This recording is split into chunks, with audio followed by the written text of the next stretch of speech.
Japan is running out of people, it will get worse, and we are next. Last week, Japan's government announced the country lost 861,000 people last year as the country's fertility rate, which is the average number of babies a woman is expected to have over a lifetime, fell to a record low of 1.2.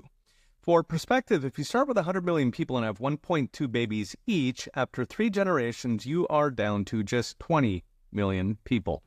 Related, over 65s now account for 30% of Japan's population, while a new study finds there are 9 million vacant houses in Japan, which is about 1 in 6 houses in Japan that are vacant and falling down.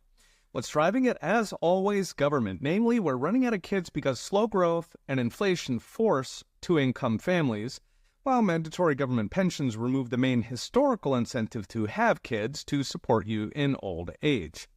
So if you're struggling to make ends meet as it is, and if you don't need kids when you're old, you will delay or skip them altogether. And that is exactly what happened in Japan. In the 1950s, Japanese women had, on average, 3.5 children.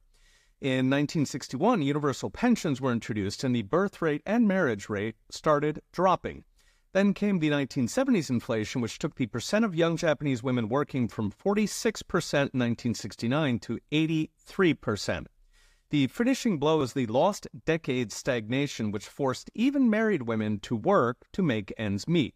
So the percent of married Japanese women aged 25 to 29, those are prime childbearing ages, went from 50% in 2006 to 80% working today. In fact, today in Japan, there are more young women working than young men working. The government's response has been to rearrange the deck chairs on the Titanic with one-time cash bounties or the left's favorite subsidized childcare, or, of course, importing new people. None, sadly, work. Immigrants bring their own labor shortage with them. They go out to eat, they get their teeth cleaned, they stand in line at the doctor. Otherwise, we could just annex Canada and have millions of spare workers.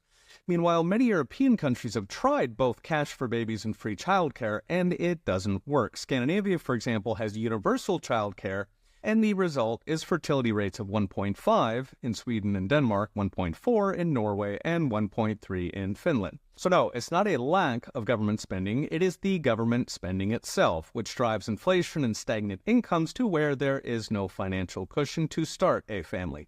Meanwhile, government pensions reward doing the bare minimum by equalizing payments and disincentivizing hard work. I'd guess with an assist from public education that, at least in the West, turns child against parent, leaving mom and dad to wonder why they sacrifice so hard to raise people who despise them. So what's next? Brought to you by Unchained.com. Unfortunately, there is no public policy cavalry coming. While voters might vaguely wish there were more babies in the world, that's up against trillions of crony dollars driving the inflation stagnation juggernaut. Fortunately, on a personal level, you don't need a bureaucrat's permission. In a dynamic economy, research actually says men make more once they have kids. You work harder.